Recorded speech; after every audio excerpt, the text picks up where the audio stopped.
This is the core of Vedanta. You are not the body. Yogis will say, practice this meditation, that meditation in your body, there are chakras. And it says you are not even the body. Why are you bothered? Then it says, no, you purify your thoughts, do chitta shuddhi, do upasana, do this pujas. He says, why are you bothered about it? You are not even the mind. Then they will say, no, go back in state of deep meditation and lose your mind and things like that. Why are you worried all this? You are not on any of these things. You are the pure consciousness. That is why Chidananda Rupa Shivoham it says. I am not this, not that, not this. On what basis Shankaracharya said that? This is the basis. That the pure consciousness is me. When I am awake, I think pure consciousness is happening to me. When I am dreaming state, I think pure consciousness is happening by me.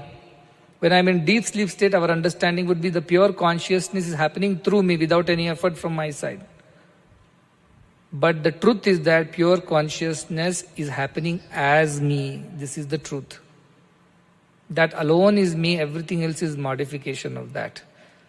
Sweetness alone is sweetness. Gulab jamun, rasgulla, barfi, kalakan, jalebi, all these are modifications of that sweetness. But pure sweetness is sweetness only. That sweetness cannot be qualified. Can you qualify it in any way? Nothing you can tell about that sweetness. It is sweetness, that's all. If you put it on your tongue, you know it is sweetness. By experience, you know it is sweetness. It exists in all gulab jamuns and rasgullas and pedas and everything, but by itself it does not undergo any modification. If you remove the sweetness from the gulab jamun's existence is nothing. It's just a piece of maida. Not even sugar, because sweetness can come through jaggery, it can come through palm juice, it can come through date syrup, anything. Sweetness is the quality, and that quality cannot be described in any other way other than its own experience. Like that, this I, the consciousness, the pure awareness is what is flowing through all of us. Because of which, you are a man, you are a woman, you are old, you are young, you are a teacher, you are a student. Everything else is only because of the existence of this I, the supreme consciousness. Remove that, you don't exist. So on death, what happens? The sweetness disappears. That's what happens. The whole world identifies itself with what? I am body. I am the mind, the intelligence, the smart fellow, the dull fellow, the super brainy, the absolute dullard. No. Beyond that, there is a reason why you are a man or a woman or intelligent or dull. That reason is true identity of yours. Everything else is false identity of yours, is the Upanishadic truth. So in that case, now do we feel any better than what we are? Because beyond our beautiful and ugly shapes and sizes, beyond our intelligent and dull minds, beyond our pure and ugly emotions, there we exist as the fourth, which is untouched by all the three. So we are equal, we are same at that level. At other levels, we look different. At that level, we are the same. That is why the whole world is one. It is said, there is only one, all are one. Be alike to everyone. When Jesus says, it's not that we are alike by any other outer features, not even by our thoughts and emotions. We are one because that consciousness, that sweetness, that electricity, which flows through all of us is one. And if you identify with that consciousness and electricity, it won't matter whether you are a gulab jamun or a peda. It won't matter. All these comparisons will stop. So if you identify yourself with that level, all these lower thoughts will go away. You said, no, how do I get rid of the thoughts permanently? Tat purusham khyatehi, tat param purusham khyatehi. By realizing that truth, guna vitrishnasya, all the things that are there inside you, all the thoughts, gunas means rajo, tamo, sattva guna that we have talked about. Lazy feelings, active feelings, or pure feelings, all feelings disappear. You alone remain. That is the idea of Vedanta, that is the pure consciousness. So who you are, when I say, you should, for the externally you have to reply, you are a boy studying in such and such class. But deep within, what you should tell yourself? I am that pure consciousness, that's all I am. All these are modifications to that consciousness. In the modified form, I am known as a boy studying in this class. In the unmodified form, we all are same. You are not a girl, I am not a boy, you are not a teacher, I am not a student. We are one and the same. But in the modified consciousness form, we are called boys, girls and whatever. Etadalambanam shreshtham, etadalambanam param, etadalambanam gyatva, brahmaloke mahiyate. Quite simple. It's about the description of Omkara. It says Omkara's support. If you use Omkara as the support to meditate on your true self, that is the best thing to do. Best mantra, best support is Omkara. Because after Omkara, all modifications start. What are modifications? You think God is a Devi, God is a man, a woman, a superman, a superwoman. All this starts after Omkara. All the mantras of various gods, goddesses, everything start after Omkara. So leave all that. Just depend on Omkara is saying. If you depend on Omkara to do your spiritual practices, this is the best way to practice spirituality. Shreshtham.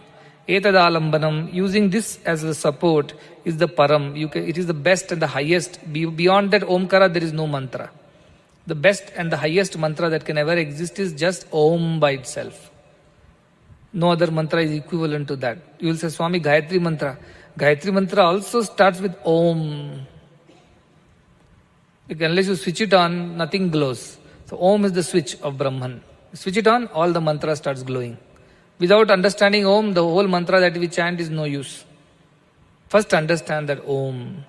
And Etadalambanam Param, that is why it takes us to Param. That Param Brahma we can experience through that too. Etadalambanam Gyatva, once you understand, that is why this much of description of Omkara. Because you have to understand Gyatva. You have to understand the significance of Omkara and experience the significance of Omkara. Gyatva is not about theoretical understanding. It's the practical experience of Omkara, that's when you know Omkara. Gyatva is the word used. Like, I know the sweet. How do you know the sweet? I have tasted the sweet, so I know it is sweet. There's no other way. I can fool you by putting sugar in salt bottle and salt in sugar bottle. And you can't say this is salt and that is sugar. Many people do mischief like that. But then, only when you put it on your tongue, you know this is salt and that is sugar. So, Gyatva means not seeing it. Gyatva is not hearing it. Gyatva is not chanting it. Gyatva is experiencing it. So when you practice Omkara like that and you truly experience that how you are the supreme pure consciousness like the silence without any attributes, and from you emerges the waking world, the dreaming world and the deep sleep world, and into you everything goes back. You are the very basis of everything, the consciousness. When you think like that, that is Gyatva. So using Omkara, when you meditate and think like that, what is going to happen to you? Brahmaloke mahiyate. Brahmaloka means the Saguna Brahma. Mahiyate means even higher loka you can attain only through Omkara. You choose how far you want to go. Suppose somebody told you have to go to Bangalore. You go to Chikbalapur bus stand and say, how do we go to Bangalore? He says, one bus goes till Yelahanka and there you change the bus to Bangalore. Somebody told you like this in ashram. Now you went to Chikbalapur and got into a bus. What question you asked? You asked, does this bus go to Yelahanka? Because you were told Yelahanka and then Yelahanka you have to change the bus. So you got into the bus. You asked, does this bus go to Yelahanka? The driver says, of course. So get me a ticket to Yelahanka. You pay the ticket, whatever, 20, 30, 50 rupees. And he took you inside the bus. Now when Yelahanka comes, you realize that this bus also goes to Bangalore. You don't have to change the bus. But you asked the wrong question to the driver. Had you asked, is this bus going to Bangalore? He would have told yes. And then you could have bought the ticket all the way to Bangalore. But somebody misguided you that first go and ask if you can go to Yelahanka. From Yelahanka you can go to Bangalore. Because that poor fellow would have gone that way years ago when there was no direct bus to Bangalore. So he fooled you into thinking that the only way to reach Bangalore is first go to Yelahanka, get off the bus, take another bus which will go to Bangalore. Somebody told you. You simply blindly followed. But you didn't use your discrimination to think and ask the driver, does this bus go to Yelahanka? Of course goes, yes. Does it go further? Yes, it goes. Till where? Till Bangalore. Oh good, then give me Bangalore ticket. Your problem is solved, but you didn't use your viveka. Not the vairagya from the previous wrong learning, not the viveka for the good learning. Both you did not use. That's where you ended up in a mess. Why? Because you got down from this bus and the next buses are coming, but nobody is stopping at Yelahanka. You're waiting, which bus will stop, which bus will stop, which bus will stop. Once in a day, one bus stops in Yelahanka. That's it. You could have been in Bangalore by now. So like that, use your discrimination. Omkara can give you the physical, worldly benefits also. They say when you meditate on the part of this, you become strong in your jagrata avastha. When you are awake, you are very efficient. Mantra takes care of that. The U part of the Omkara takes care of that. Even in dream, in your mental sheath, intelligence increases. Mantra takes care of that. The peace and harmony in your life, the balance increases. But silence takes care of that. You attain the supreme most, and therefore you have nothing to worry. There's no more desires. There's nothing called cravings, and all these, as you said, weak thoughts come and trouble you. All these problems will go away. If you understand the fourth, the silent part of the Omkara. So Omkara is the way. It will take you to Tevanhalli, it will take you to Yelahanka, it will take you to Hebbal, and it will also take you to Bangalore. You choose. If you get off at Yelahanka, that is up to you. And from Yelahanka you want to go further and get off at some other Hebbal, so up to you. So Omkara is one mantra which can take you all the way to Bangalore, that is Supreme Self, or it can drop you on the way based on your choice, based on your chanting, based on your effort. So use Omkara as one single mantra that can take you all the way to Brahman. Don't abuse it by chanting it for a lower thing. Chant so that you attain the highest. By how? Listen to the silence, that is the fourth. And when you listen to the silence, that is the fourth, slowly this realization will dawn upon you that all the other three are also dependent on the fourth silence only. Because without silence there is no sound. Sound is modification of silence. So silence alone is truth, sounds are untruth. What is the idea of truth and untruth in our scriptures? That which can be on its own without anybody's help. That is truth. Sat it is called. What is asat? Untruth, that which needs somebody else to exist. It cannot exist on its own. Simple definition. Bulb, the light in the bulb is dependent not on the bulb but on the electricity largely. There will be many bulbs, but electricity is not the right one. The sounds in the universe are dependent on the silence. Silence doesn't need anything to support it. Does it need anything to support? Silence is silence by itself. Sounds need the support of silence, because before sound there has to be silence, during sound there has to be silence, and after sound there has to be silence. Then only you hear the sound. Think deeply about it. Gold does not need any support. Gold is its own support. Bangle needs the support of gold. Chain needs the support of gold. Rings need the support of gold. Gold does not need support of ring, chain and bangles. Even if I remove the bangle, ring and chain, gold will exist. It has not lost anything. Name and form, the rupa and nama are lost. That is Jagat.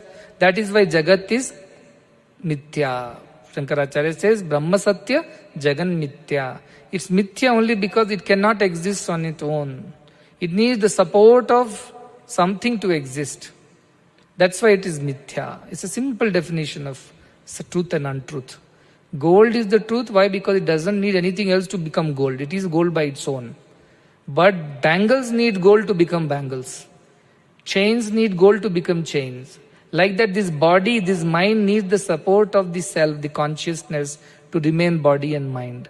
If conscious is not there, body and mind cannot exist on their own. Therefore, body and mind are untruth.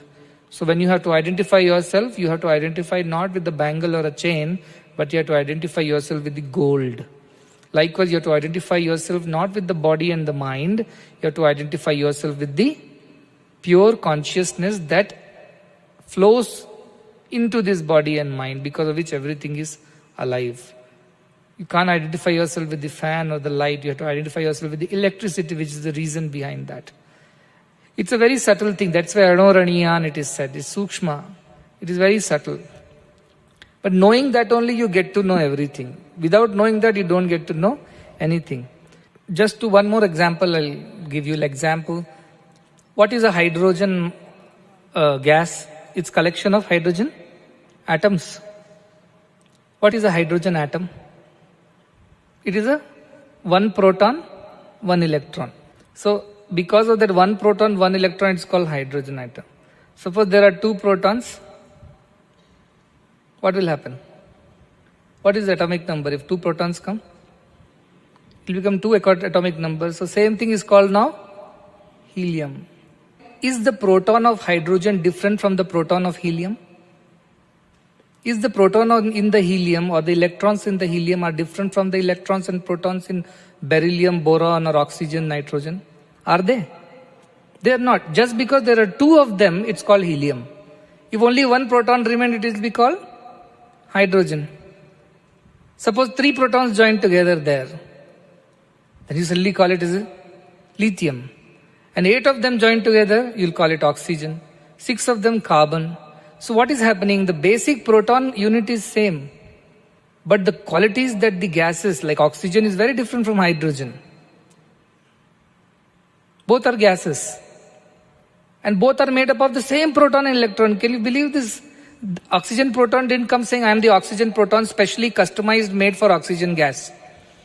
And hydrogen proton cannot say, I am made for hydrogen gas, I am not made for anything else. No. They are all the same basic building blocks.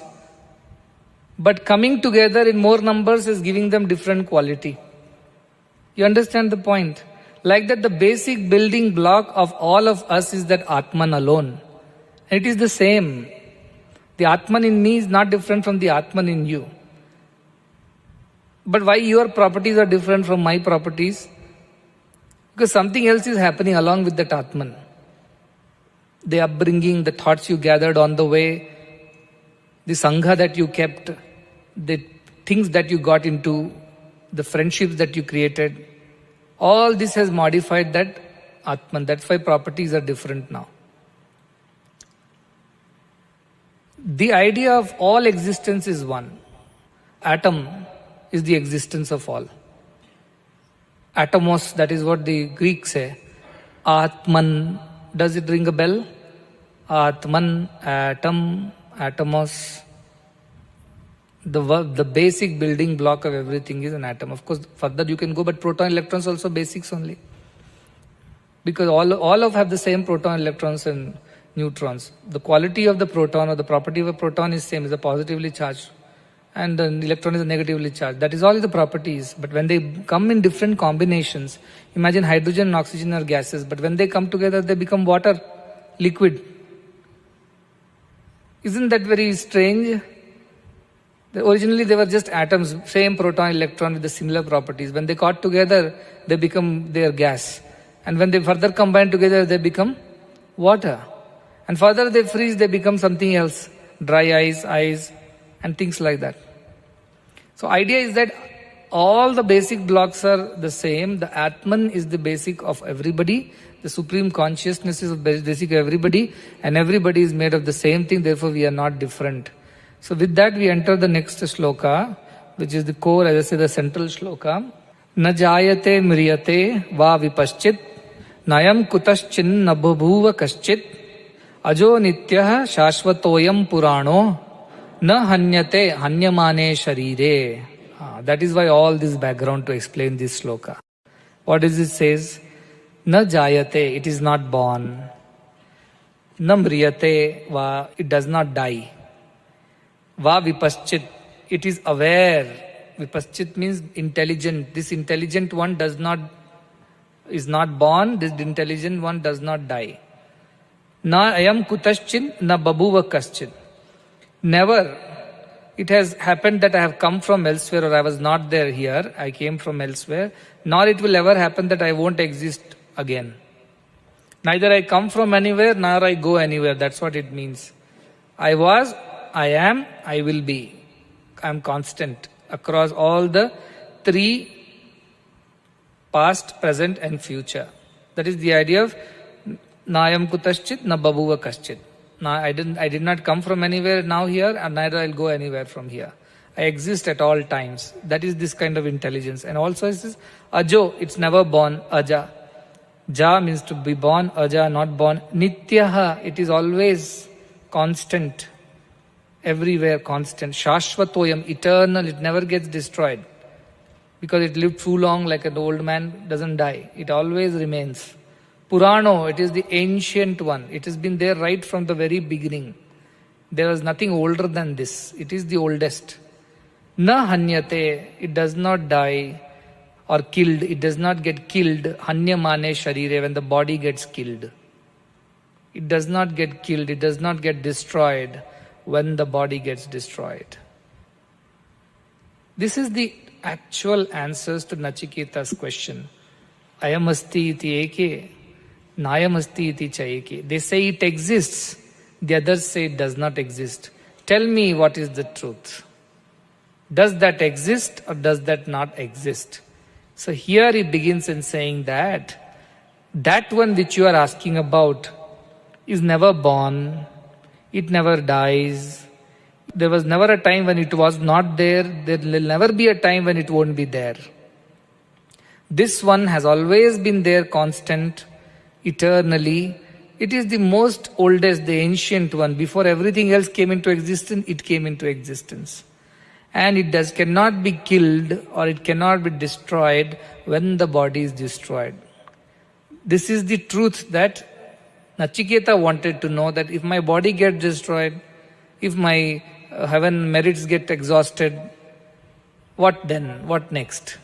It says no, beyond this body and your merits and the mind, emotions and thoughts and intelligence, there exists a supreme intelligence called consciousness. That one is never born, it never dies, it never there was a time when it wasn't there, there won't be a time it won't be there. It is there. Your bodies have come and gone. But that has always remained. It has never increased, decreased, got modified, nothing. It was always there. All these modifications and superimpositions that you see are false. They die. When body dies, we think we died.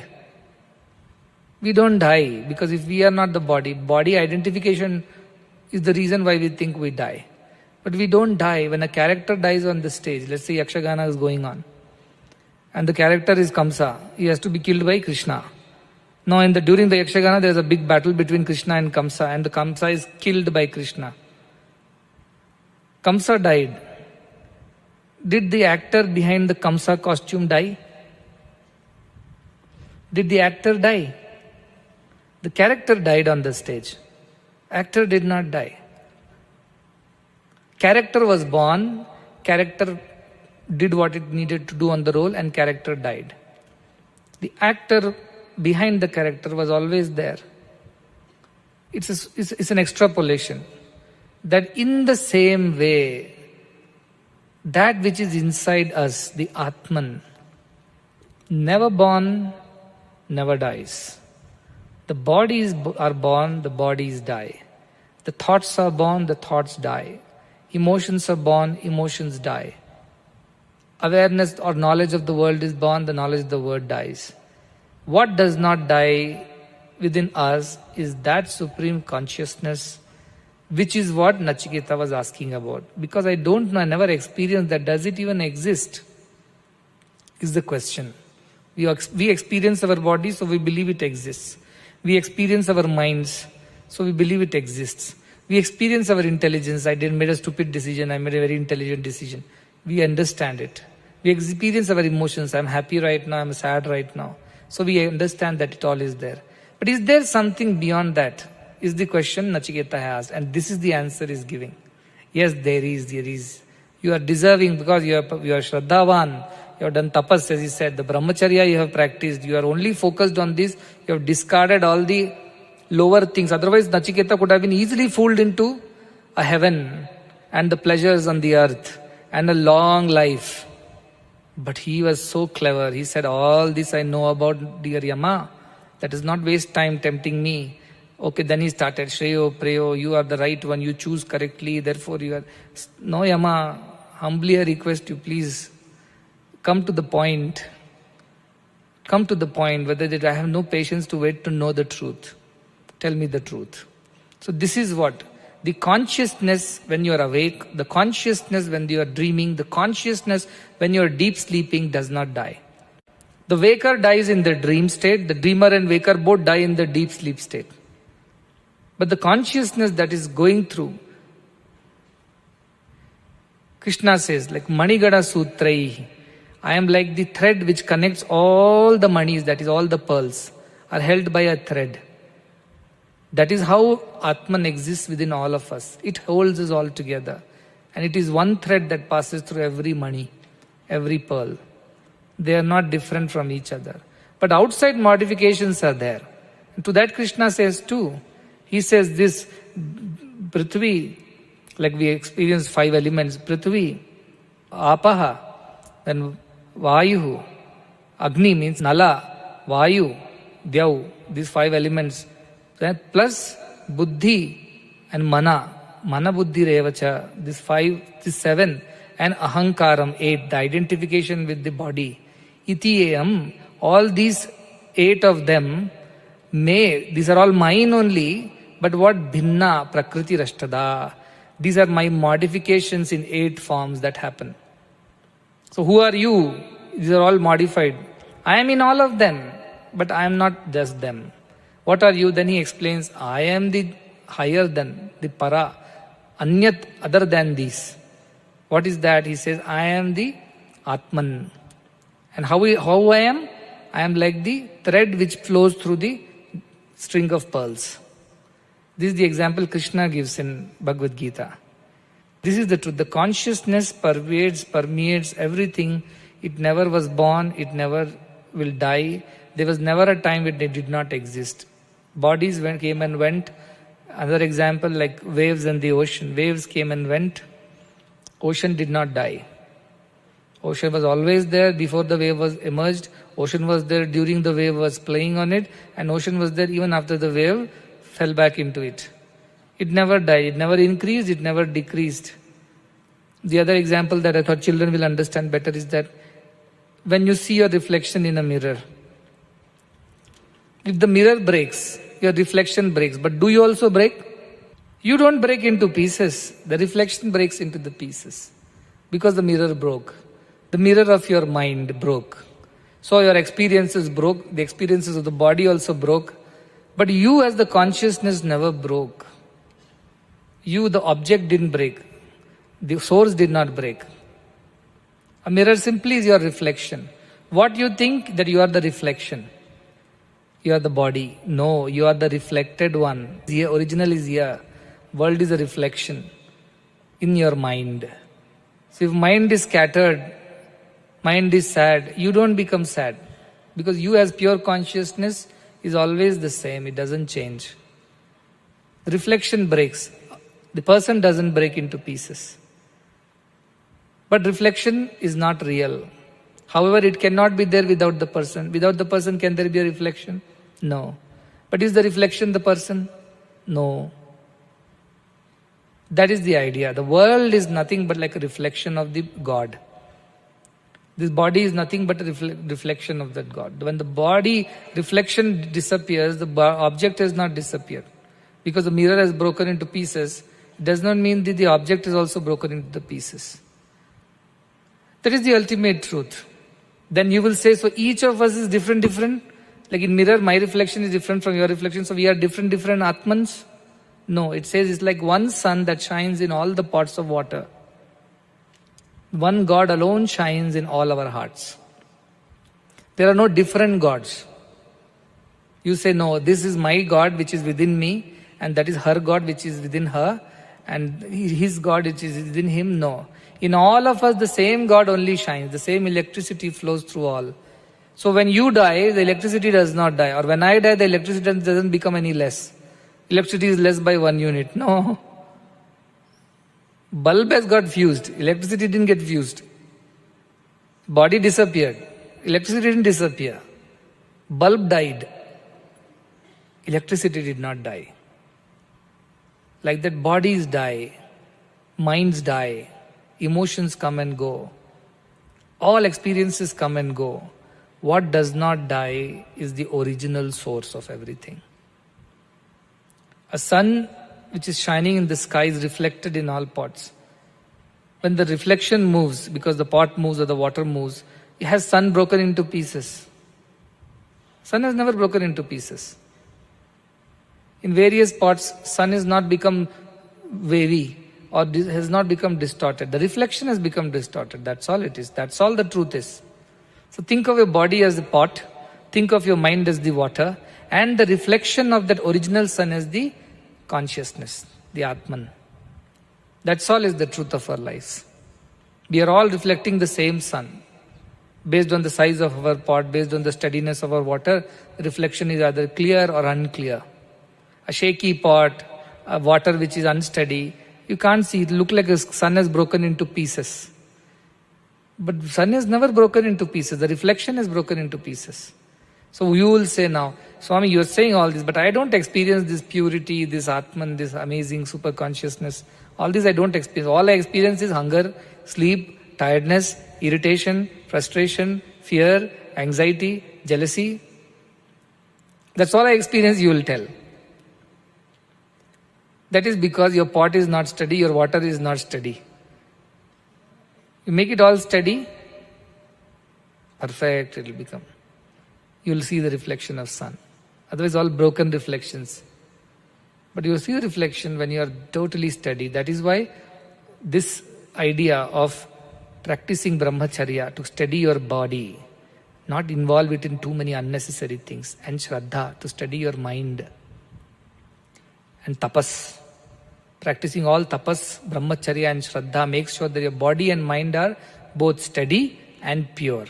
When they come to that perfect steady state, Atman reveals itself. And once you identify yourself with the Atman, never again you are going to go back and think you are the body. Like the mercury which has become gold, it will never think it is mercury again. The sheep and the lion story. I am a lion cub. I have realized I am a lion cub, then how can I go back to eating grass? So what if I eaten grass for so long? Now there is no reason why you should go back. So the day you realize that you are that self, you are Brahman, you are that divinity, no way you can go back to your older habits. It's not possible. If you're still going back to your older habits, means you have not realized it fully. So somebody that a question to be answered, what if these thoughts keep coming back? I feel I have taken care of it, but these are very weak, they weaken me, they come back again. Why they're coming back again? Because you're still not realizing that you are the prince or the princess. And you get back into the old habits of begging. What can be done about it? Realize that you are the princess, believe that you are the princess, and don't get into your old habit. That's all I can say. But till that realization becomes your living experience, you can't stop yourself from begging by force of habit. And that is the idea of Upanishads and Vedanta, to help you identify yourself with who you truly are. Till your identification is there with the body, these negativities, these pain, emotions, desires, expectations, frustrations will not end. Temporarily they can end when you have cut off from everybody and sitting in a Paravidya Shivir. It can end for a month. A month later it will all come back to zero. So that is the reason why you should never allow yourself to go back from here to the lower thing. It is not possible. You should not go back. So this one shloka, if gets into your head, similar shloka actually ditto, almost ditto is there in chapter 2 of Bhagavad Gita. Kathopanishad was of course composed earlier, Bhagavad Gita must have been composed later. But even from that point of view, the same thought. So Krishna is repeated this same thought. Na jayate mriyate. Here say va pipaschit, he says na jayate mriyate va kadachit. Never. Na bhuta na bhavya. Same idea. So idea is that this truth has been eternal. It was there when Yamaraja spoke, it was there when Krishna spoke in Bhagavad Gita. It is the truth when I am speaking today. Everything else has changed. How they dressed, what they ate, how they spoke, communicated, traveled. Everything else has changed in the last 10,000 years. What has not changed? The truth of your existence has not changed. Several bodies of yours have changed. Several relationships and homes have changed. What has not changed? You as the Supreme Consciousness, the one without the second, the eternal, ever has never changed. If you identify yourself with that, then you will say, why it sounds so simple, why I am not able to identify? Same the princess problem. Begged for too long. Now even if he can command and demand things, he is not feeling like having it that way. He wants to go and steal. He'll steal from his own cupboard. How can you steal from your own cupboard? But he feels, I must steal and hide it somewhere else. What for? Oh, that is yours, this is yours, both are yours. No, that cupboard is mine, this is something else. No, both are yours. You don't have to steal, you don't have to hide, you don't have to do all these wrong things anymore. Because you are the prince, you own everything is yours. That is the idea of Vasudhaiva Kutumbakam. Ayam nijaha paro vetti gadana lagu chetasam udara charitanam tu Vasudhaiva Kutumbakam. For the one who has this kind of a broad-mindedness, which comes out of this experience of the truth, the whole world is one. Everybody is one. I don't have to steal from anybody. I don't have to trouble anybody. I don't have to get troubled by anybody. All negativities, all problems just disappear. Kama, Krodha, Lobha, Moha, it's all disappear like the dewdrops disappear when the sun shines. Fog disappears when the sun shines. Darkness disappears when the sun shines. Likewise, all this negativity naturally disappear. It is a simultaneous effect. It is not an effect one after the other. As the sun rises, the darkness disappears. You can't say, first sun has to rise, then darkness will disappear. The rising of the sun is disappearance of the darkness. Both are simultaneously. So, shnute sarva kaman saha, that is what is said. All the desires are fulfilled at once. Why? Because the sun has started shining. Naturally, everything reveals itself, the darkness disappears. Multiple things happen simultaneously. That is the idea. In the life of a person who has realized this truth, multiple things means everything happens. His studies will happen simultaneously. His works will happen simultaneously. His rest will happen simultaneously. His achievements will happen simultaneously. Everything will happen together for that person. There is no one after the other in sequence. Desires are what? One after the other, isn't it? This desire gets fulfilled, one next stands in the queue. Then next and the next. This is one state of realization where once you realize, everything happens to you simultaneously. Hanta che manyate hantum, hatas chen manyate hatam, ubhau tau na vijanito, nayam hanti na hanyate. This is also shloka similar to that from second chapter when Krishna is teaching Arjuna, if you kill, you really don't kill anybody, nobody gets killed. Because Atman is never killed, neither it can be killed. So, you understand this, and that's why here also he explains the same idea. Hanta chet manyate hantum. If hanta, the killer, thinks that I have killed. And hatas chet manyate hatam. And if the killed thinks that I have been killed by that person, I have died. Ubhau tauna vijanito. The killer thinking he is killing, the killed thinking it is killed. Both of them don't know the truth, it says. Ubhau, both. Tauna vijanito. They both don't know the truth. Nayam hanti nhantite. For this one, this intelligence, the cosmic supreme consciousness is neither killers, neither it kills anybody, nor it gets killed. Bodies die. So somebody who got into criminal conspiracy and he killed somebody. He got into the court and the judge said, did you kill this person? He says, Ubhau tauna vijanito. You don't know anything. Now I am hanta nahanyate. Neither I am the killer nor I am the killed. He said, good, the first part you have understood, you are not the killer. Now understand the second part, that you are not the killed. You are given death sentence. This misunderstanding should not happen. Tomorrow you go and harm somebody and say, whom do I harm? No. That intelligence will not allow you to think foolishly like this. It will not allow you to think that you are a beggar anymore or you have to hide or steal things from your own cupboards. It won't allow you. So these both don't exist. Neither you kill nor you are the one who gets killed. Both are false. It means what? The body is false, the mind is false, the emotions is false. What is true is that supreme awareness of your existence. That alone is true. That awareness, when I told you, chant Om and go to the fourth state, don't supply words and forms to your thoughts, mind, and see and observe that awareness. Listen to that silence. That is something that you are. This you are doing with effort. When this becomes an effortless experience, then you become Brahmagyani. With effort, if you are trying and coming back, you are not Brahmagyani. You are a sadhaka. You are not a siddha, you are a sadhaka. When the same state of thinking becomes an effortless, continuous existence for you, experience for you, that is when you become a Brahmagyani. That you completely established in the idea that I am that pure consciousness, awareness. In me everything happens. I'm not doing anything. I'm just a witness to everything. And everything is happening like ocean is a witness to the waves. It happens in ocean. But ocean is not doing or not trying to stop it also. It's all happening as a part of the scheme, as a God's direction and play. I'm just a witness, I'm just enjoying, I'm just aware that all this is happening. Beyond that is nothing to get entangled with. So that is the idea. It's a very, very powerful, very important. In fact, the very core of the principle of Sanatana Dharma. Sanatana means eternal, that which cannot be destroyed. Sanatana means that which always was, is and will be. That is the nature of the Atman, that is the nature of the prajna or the consciousness. And that is not ever born, nor it stays, nor it gets destroyed. That is why Sanatana Dharma's core principle is this. On that basis only this Dharma is called Sanatana Dharma. Hindu Dharma is not this. Hindu Dharma has so many other things to it. But Sanatana Dharma is the overarching Dharma for every Dharma. This is the very basic foundational truth that we never die, we are never born, there was never a time when we did not exist. There will never be a time we won't exist, provided we understand that we are not the body and the mind.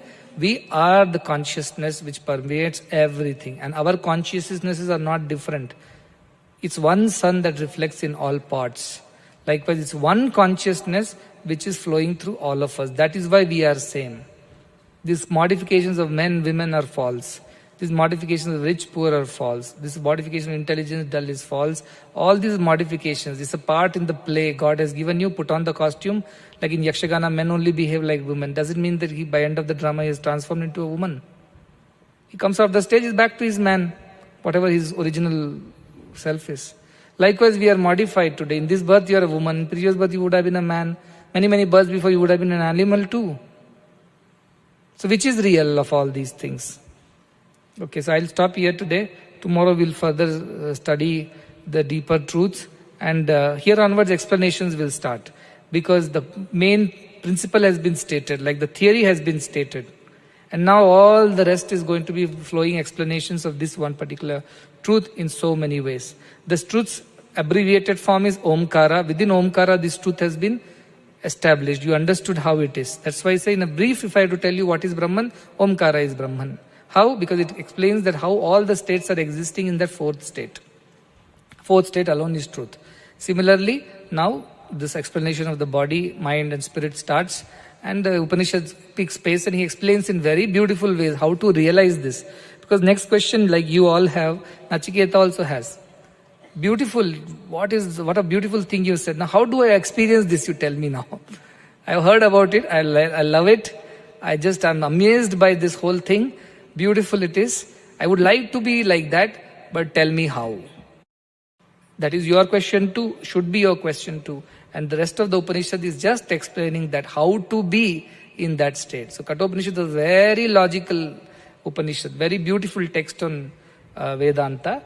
We must enjoy this. But whatever you have learned so far, please go and do some more mananam. Think, sit down and try to go through all that. You were a boy, you were a girl when you were small. Now you are a young boy, young girl. Now later you'll become man, woman. In all through, who remained? The boy disappeared when the youth appeared.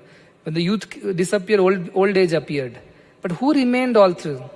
Dehi nosmin yatha dehe kaumaram yauvanam jara. That is what Krishna says, that in this body there is somebody who is undergoing the modification. But it is not modified. The boyhood is going into youthhood, youth is going into middle age is going into the old age and finally dying. But who is that which is not undergoing any modification in this? Meditate on this thought. With meditation you will find the answer. Tapo tapyata, it is said. Do tapas. Sit and constantly think. Automatically the meanings will start revealing. So study circles is just one means to discuss and reveal. Beyond that, the Swadhyaya hour in the evenings is your personal hour where you have to sit down and think about it. Okay? You practice well. Even if you get 1% of this, Svalpamapyasya dharmasya trayate mahato bhayat.